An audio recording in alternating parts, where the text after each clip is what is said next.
प्रिय छात्रों, हिंदी के इस शिक्षण सत्र में आपका हार्दिक स्वागत है। आज हम गद्य खंड के अंतर्गत आचरण की सभ्यता पाठ के 9वें भाग का अध्ययन करेंगे। प्रस्तुत अंश में निबंधकार सरदार पूर्ण सिंह जी ने स्पष्ट किया है कि किसी भी व्यक्ति का आचरण उसके विभिन्न क्रियाकलापों से मौन रूप में ही अभिव्यक्त हो जाता है। उसे व्यक्त करने के लिए शब्दों की आवश्यकता नहीं पड़ती। गद्यांश देखें। यदि एक ब्राह्मण किसी डूबती कन्या की रक्षा के लिए, चाहे वह कन्या जिस किसी जात की हो, जिस किसी मनुष्य की हो, जिस किसी देश की हो, अपने आप को गंगा में फेंक दे, चाहे उसके प्राण यह काम करने में रहें चाहे जाएं, तो इस कार्य में प्रेरक आचरण की मौनमयी भाषा किस देश में, किस जात में और किस काल में कौन नहीं समझ सकता। कठिन शब्दों का अर्थ और व्याख्या के साथ देखें। कन्या का तात्पर्य लड़की या बालिका से है। फेंक दे, फेंकने का मतलब कूद पड़े। मौनमयी, शब्द रहित। काल, समय। व्याख्या देखें। लेखक सरदार पूर्ण सिंह जी कहते हैं कि यदि एक ब्राह्मण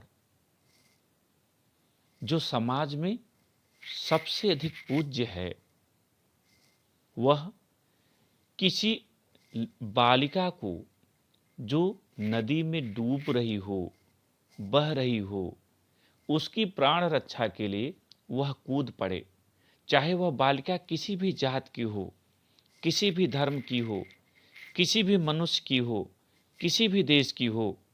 लेकिन यदि वह गंगा में डूब रही है और एक ब्राह्मण उसकी रक्षा के लिए गंगा के जल में कूद पड़ता है और इस प्रयास में भले ही उसके प्राण बचें या वह मर जाए, वह जीवित रहे या डूबकर मर जाए, किंतु उसके आचरण द्वारा, उसके गंगा में कूदने के द्वारा जो संदेश जाएगा, वह किसी भी भाषा, किसी भी देश में, किसी भी जात में, किसी भी काल में रहने वाला व्यक्ति आसानी से समझ सकता है। उसे शब्दों की आवश्यकता नहीं पड़ेगी। प्रेम का आचरण, दया का आचरण, क्या पशु क्या मनुष्य, जगत के सभी चराचर, चर और अचर, जड़ और चेतन, आप माने स्वयं ही समझ लेते हैं। लेखक कहता है कि प्रेम का आचरण हो, दया का आचरण हो, यदि कोई व्यक्ति ऐसा करता है, इस तरह के आचरण को दिखाता है, तो मनुष्य ही नहीं, पशु पक्षी भी, संसार भर के प्राणी मात्र स्वयं ही उसके इस आचरण को समझ लेते हैं, महसूस कर लेते हैं और वैसा व्यवहार भी करते हैं। उदाहरण के लिए, यदि कुत्ते को प्रेम से तू तू करके बुलाया जाए तो दौड़ा हुआ चला आता है, और यदि क्रोध किया जाए तो पास होने पर भी वह भाग जाता है। इसका मतलब वह प्रेम या घृणा के भाव को संकेतों से ही समझ लेता है, उसे भाषा की आवश्यकता नहीं पड़ती। जगत भर के बच्चों की भाषा इस भाषहीन भाषा का चिन्ह है। लेखक कहता है कि संपूर्ण संसार के बालकों की भाषा आचरण की मौन भाषा का सर्वश्रेष्ठ उदाहरण है।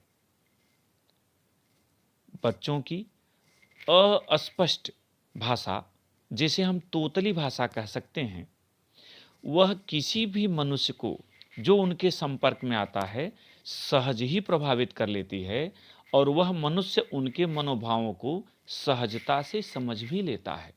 अर्थात बच्चे के हंसने, किलकारी मारने की आवाज़ से महसूस हो जाता है कि वह प्रसन्न है, जबकि वह कहता नहीं है। जबकि उसके रुदन से, उसके हाव भाव से यह भी समझ जाता है व्यक्ति कि वह किसी कष्ट में है या अथवा उसे किसी चीज़ की ज़रूरत है।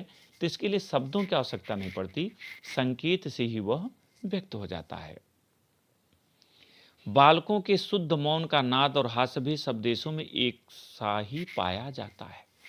लेखक कहता है कि संसार भर के सभी बच्चों में, सभी बालकों में एक ही प्रकार का शुद्ध मौन प्राप्त होता है और उनका वह मौन नाद भी करता है, स्वर भी निकालता, नाद बने स्वर, स्वर निकालता है, आवाज करता है, और उनकी हंसी भी संसार भर के सभी बालकों में एक समान ही प्रतीत होती है। अर्थात सभी जगह के बालक एक जैसे हंसते हैं, एक ही जैसा उनका आचरण होता है, वह चाहे भारत का हो अथवा किसी अन्य देश का। तात्पर्य यह कि उनके आचरण से ही उनका सब कुछ व्यक्त हो जाता है। वह किसी अन्य भाषा भाषी होकर भी शब्दों की आवश्यकता महसूस किसी व्यक्ति को नहीं होती कि वह शब्दों के माध्यम से उस बालक के भाव को समझे। इस भाग में इतना ही। आइए प्रश्न उत्तर देखें। पहला, प्रस्तुत गद्यांश का शीर्षक तथा लेखक का नाम लिखिए। उत्तर, प्रस्तुत गद्यांश का शीर्षक आचरण की सभ्यता तथा लेखक का नाम सरदार पूर्ण सिंह है। दूसरा प्रश्न, रेखांकित अंश की व्याख्या कीजिए। और यहाँ रेखांकित अंश है, जगत भर के बच्चों की भाषा इस भाषहीन भाषा का चिन्ह है। भाषहीन माने शब्द रहित। उत्तर, लेखक सरदार पूर्ण सिंह जी कहते हैं कि संपूर्ण संसार के बालकों की भाषा आचरण की मौन भाषा का सर्वश्रेष्ठ उदाहरण है। उनकी तोतली एवं अस्पष्ट भाषा उनके संपर्क में आने वाले व्यक्ति को सहज ही प्रभावित करती है और व्यक्ति उनके मनोभावों को बड़ी सरलता से समझ जाता है। तीसरा प्रश्न, इन पंक्तियों में लेखक ने क्या स्पष्ट करने का प्रयास किया है? उत्तर, इन पंक्तियों में लेखक ने यह स्पष्ट करने का प्रयास किया है कि प्रेम और दया जैसे सदाचरण के लिए शब्दों की आवश्यकता नहीं होती। संसार के छोटे बड़े सभी प्राणी इसे सहज रूप में समझ लेते हैं। चौथा प्रश्न, प्रेम एवं दया का आचरण आप ही आप कौन समझ लेते हैं? उत्तर, प्रेम एवं दया का आचरण आप ही आप पशु एवं मनुष्य सभी समझ लेते हैं। पांचवा और अंतिम प्रश्न, लेखक के अनुसार संसार में मौन भाषा का सर्वश्रेष्ठ उदाहरण क्या है?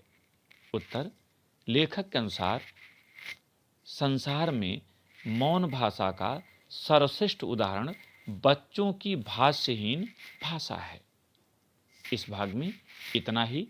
अगले भाग में अगले पैराग्राफ के साथ फिर मिलेंगे। बहुत बहुत धन्यवाद।